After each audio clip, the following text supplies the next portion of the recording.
1 Kings 21. Sometime later, there was an incident involving a vineyard belonging to Naboth the Jezreelite. The vineyard was in Jezreel, close to the palace of Ahab, king of Samaria.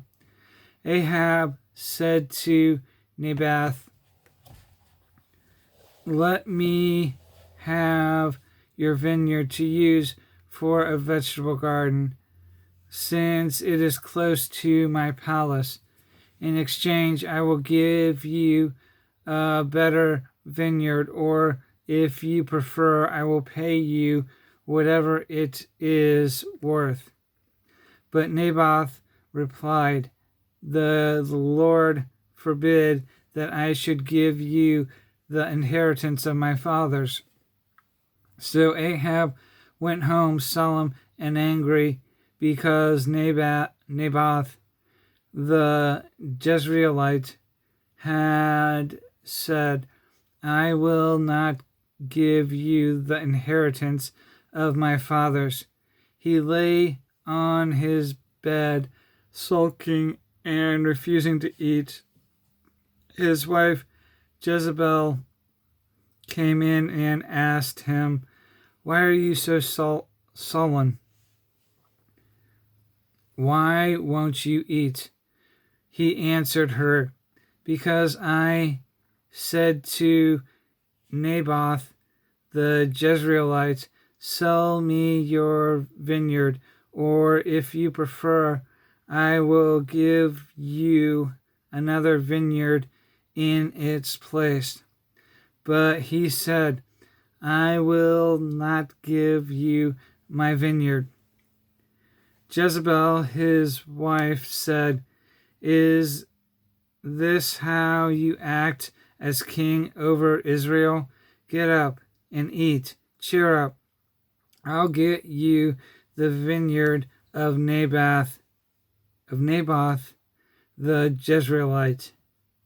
So she wrote letters in Ahab's name, placed his seal on them, and sent them to the elders and nobles who lived in Naboth's city with him. In those letters she wrote, proclaim a day of fasting, and set Naboth in a prominent place among the people.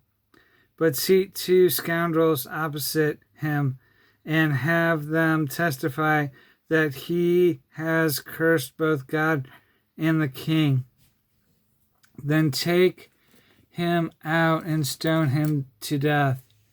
So the elders and nobles who lived in Naboth's city did as Jezebel directed in the letters she had written to them. They proclaimed a fast and seated Naboth in a prominent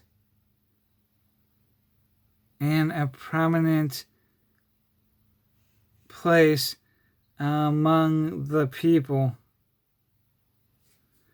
Then 2 scoundrels came and sat opposite him and brought charges against Naboth before the people, saying, Naboth has cursed both God and the king." So they took him outside the city and stoned him to death. Then they sent word to Jezebel, "Naboth has been stoned and is dead." As soon as Jezebel heard that Naboth had been stoned to death, she said to Ahab, "Get up and take possession of the vineyard of Naboth the Jezreelite, that he refused to sell you. He is no longer alive, but dead." When Ahab heard that Naboth was dead, he got up and went down to take possession of Naboth's vineyard. Then the word of the Lord came to Elijah the Tishbite. Go down to meet Ahab, king of Israel, who rules in Samaria. He is now in Naboth's vineyard, where he has gone to take possession of it. Say to him, this is what the Lord says. Have you not murdered a man to seize his property? Then say to him, this is what the Lord says, in the place where dogs licked up Naboth's blood, dogs will lick up your blood. Yes, yours. Ahab said to Elijah, so you have found me, my enemy. I have found you, he answered, because you have sold yourself to do evil in the eyes of the Lord. I am going to bring disaster on you.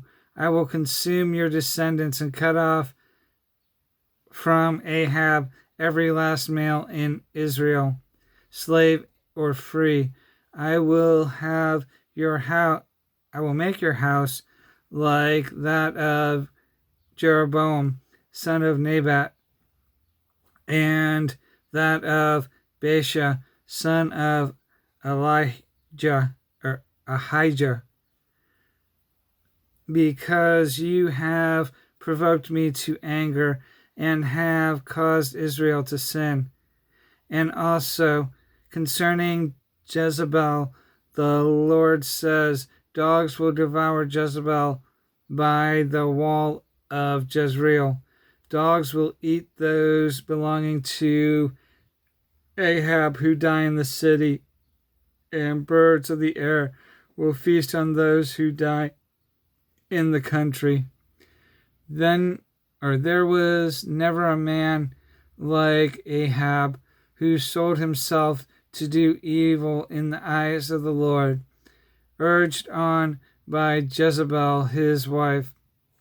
He behaved in the vilest manner by going after idols like the Ammonites the Lord drove out before Israel. When Ahab heard these words, he tore his clothes, put on sackcloth, and fasted.